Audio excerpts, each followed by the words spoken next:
Special freight coming in on this Class 66 096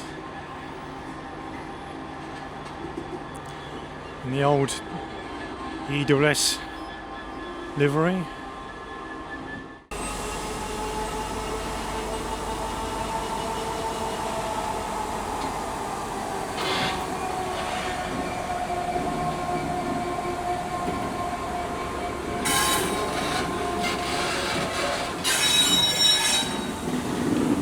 Heading over to the Great Western Centre.